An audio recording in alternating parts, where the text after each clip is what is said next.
I am so honored to be able to introduce the world, or Texas, or the United States. You've been before. I think we're doing the world. To Natalie Sopinsky. And Natalie, tell everybody the name in Hebrew of your organization. Or... Okay, so I represent Hatzalah, Yehuda, Shomron, which are the medics of Judea and Samaria. And I could have said that, but it wouldn't have sounded as good as she says. So, Natalie, we are so honored. I met Natalie at APAC, and we met every congressman and senator we could. But to have her here in person, and she was here for the meeting with the Allied Caucus. And it was just such a joy to see her instead of on Facebook, live in person. And here she is in Granbury. So we feel like we know her because we talk back and forth on Zoom. Yes. Here comes this person up over. Yeah, and she's our friend. And Natalie lives in a town down the street from Hebron, and she's going to tell us all about that. So, Natalie, let me introduce you to Just Among Friends, and you can tell us what you need to tell us. Okay, so thank you, Mike. Thank you, Anne. Thank you, Laurie, all of you. Yes, I actually feel like I know you well because we have spoken so often. And, your family. And the world today has become so small with the different restrictions. And one way it's opened us up to be even closer than ever. And the way we use the technology really does help bring us together. A few things about me. I'm an American born. I was a conservative Jewish girl from Delaware, of all places, and was raised normal American life. I was a cheerleader. I had boyfriends. I went to public school. I did know I was Jewish. I had a bat mitzvah. We celebrated the Jewish holidays, 2 nights for Passover Seder, and but that was pretty much it. Israel was not in our lives. Israel was not in my life. I went to music camp in the summer. I never went to Jewish camp. Israel, never had gone to Israel. I didn't know anyone who had ever been to Israel. So I went to the college years. I get to college, and that's first week, and they probably still do this. There's these, join my club type of event.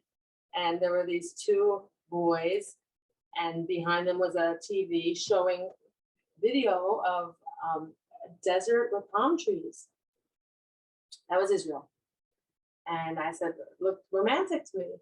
And these 2 boys were Israeli, and they spoke Hebrew, and they said, you should join our club. It's the Israel Club.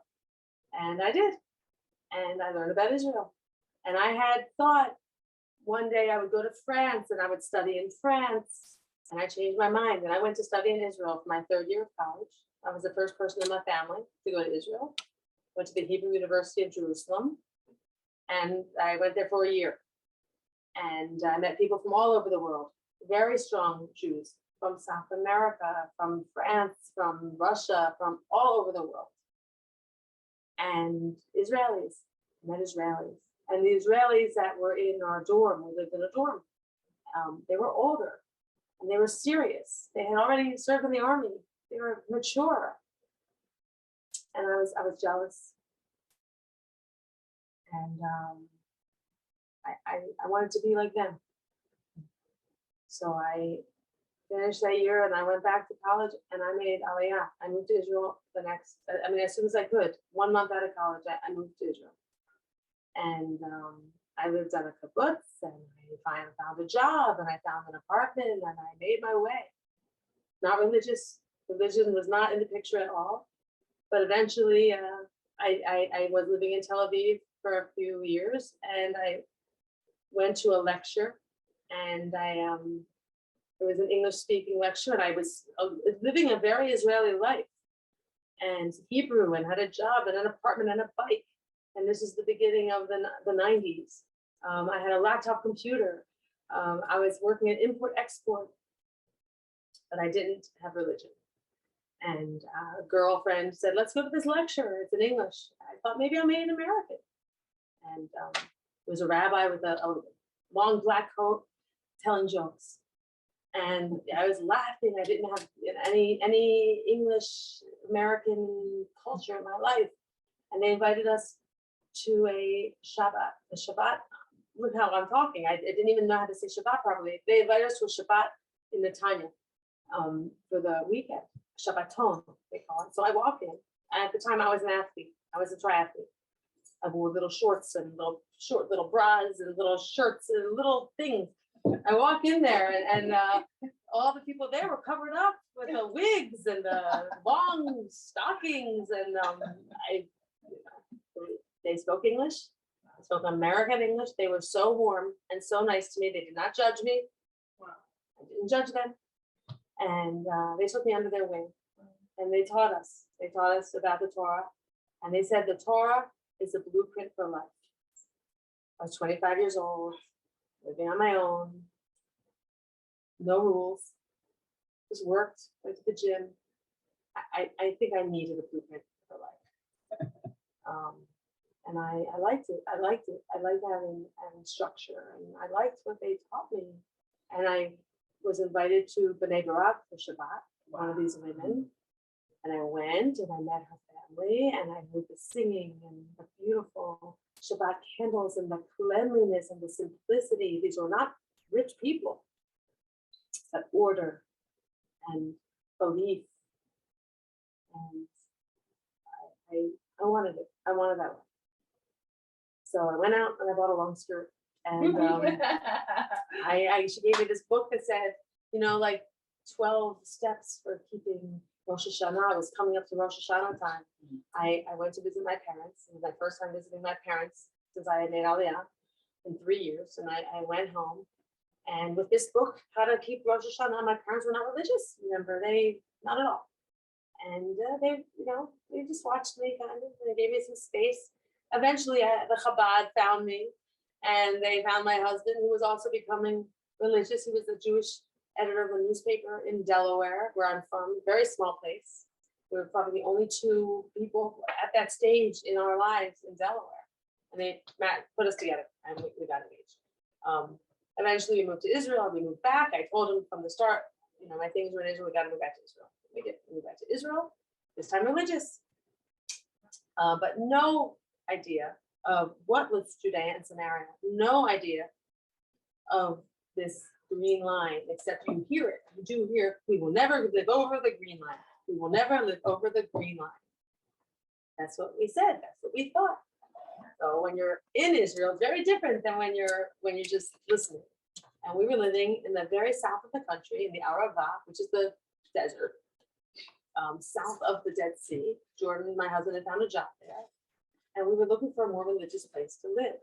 We were living in a place with kind of like hippies. No real religion. Kind of the criminals. And people had told us, why don't you look at this place called Sussya? It's funky. There's a goat farm. They make cheese. And we drove. And this is before Google Maps and before Waze and before Facebook and before all this information was available. We just drove. We just drove. And we followed this snake path. I fell asleep in the car. I did not know it was over the green line. I was sleeping. I didn't see soldiers. I didn't see a checkpoint. So we get into the yeshuv. The yeshuv is a community. And I see, Jordan woke me up, and I saw some grass over here, and I saw olive trees. I saw mothers and babies eating ice cream on the grass, and houses with red roofs. A little village. And I thought, this is great. This is all I need. This is fine. We moved in, and this is Sussya, and this is where I live today. I'll show you on the map. It is 20 minutes south of Hebron, along the more difficult area. This is Route 60, the biblical highway. Is this red line here?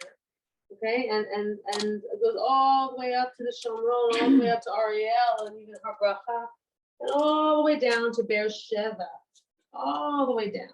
Beersheba is down here.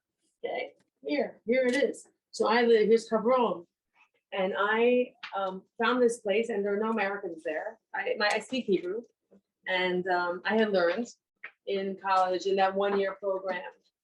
I had thrust myself really into the workforce when I moved to Israel. So I learned on the job Hebrew. And so the language was never really a problem. It was the culture. But I didn't mind. I thought, we moved to Israel with 2 little boys, ages 2 and 3. Wow. I was 7 months pregnant. And I thought, okay, we're just gonna jump into life. We're just gonna jump into life, and the kids will make it, and they will sink or swim. And they did. They swim great. I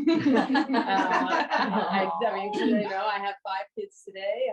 My oldest is in the army. My youngest, I only have 1 child at home. They all are out and about, and they are Israeli kids, confident, secure, proud Jewish kids. Beautiful, strong, healthy. And this life, this biblical life where I live, Sussya, it's the 7 Chavon Hills. There are 25 different communities down there. Some religious, some not, some mixed. But you learn to love where you live. We don't have a security fence. It's all grapevines and olive trees, and there's a security road. I carry a gun. My husband carries a gun. We have Arabs all around us, but we're not living in fear at all. We live strong. We have a big community, 185 families. That makes up about 1,200 people. We are the biggest community in the Hebron Hills, but there are many communities, and they are growing. They are growing all the time.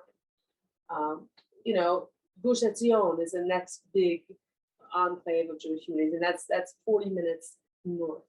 So there's not much in between. They're just, you know, Arab shepherds here, Arab shepherds there, a Jewish place here, a Jewish, that's really what this biblical highway is, dotted with communities all along the way.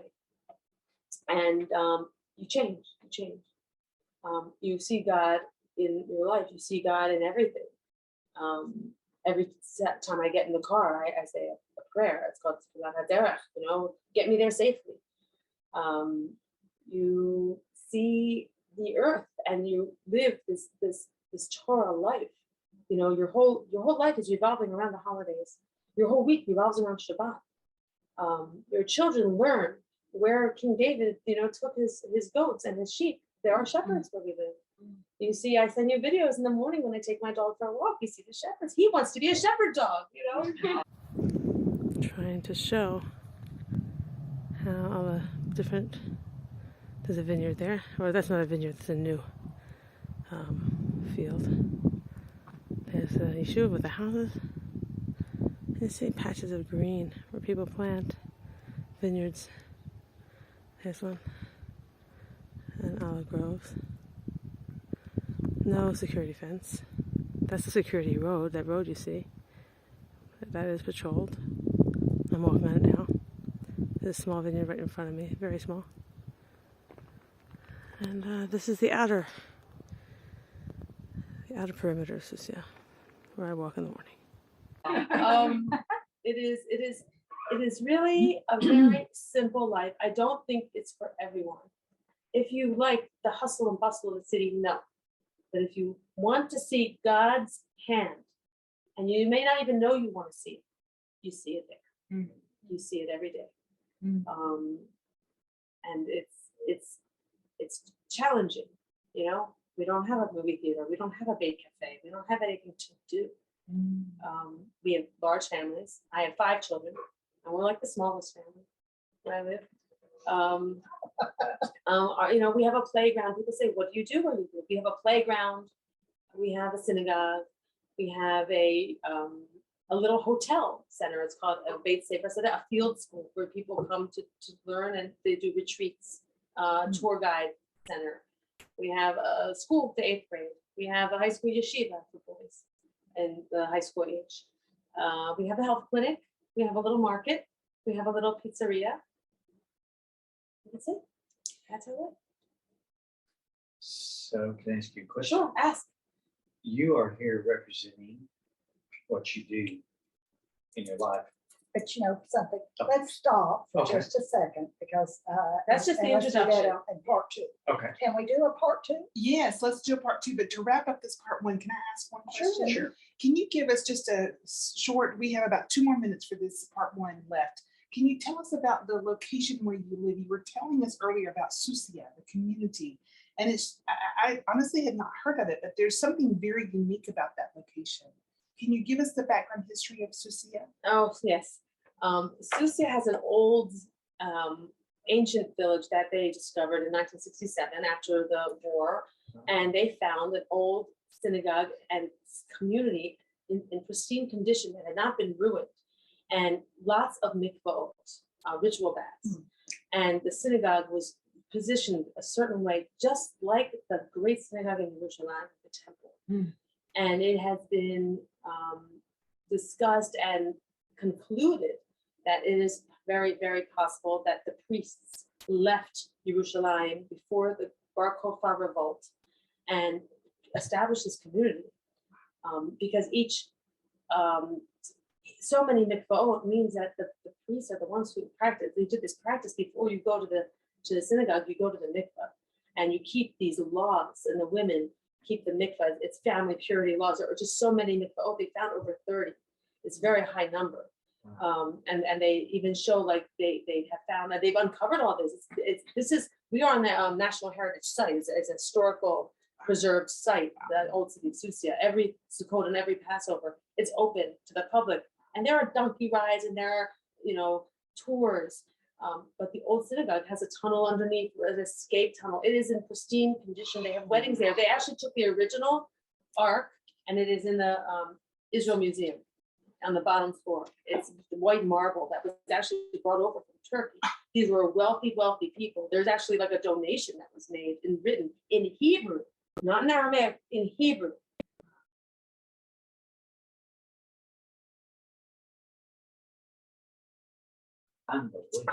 Yeah, I mean, I'm not an archaeologist, but I did learn that, and everyone in Sussya is pretty aware of how significant and how special it is. Wow. And there are Arabs who claim that this is ours, and they use those areas for stalls for their donkeys. They've established a little Arab Sussya. If you look on YouTube, you'll look up Sussya, Sussya or Susya. You're going to see Jewish videos and you're going to see Arab videos. You're going to see left-wing Jews who come and tell us why you're here. And the Arabs will say, they kicked us out. They kicked us out of it. This is, it's a holy place that everybody wants. And it's real when it's that holy and that fought over. And the government has had declarations to remove these Arabs, to remove them, and it just hasn't happened. So this was built after the second temple was destroyed. Sussya, the modern Sussya. You're talking about that the ancient Sussya was built, they think, from dates, and they found places where they even used to hide the bodies outside the walls. They have all this evidence for how people used to live. They think it was built during that same era during the Bar Kokhba revolt. That priests left Israel and the Jerusalem when things started getting hairy. That's amazing. It is amazing. Well, thank you so much. We're going to do a part 2 here in just a moment, and I hope that you'll stay with us. Our prayer is that you would send this to other people. And when Israel opens up again, and it will someday soon, Mizrach Hashem. Amen. tell the tour guide Natalie. that you want to go to Sussya, and you'll have the greatest tour guide in the South. Yeah.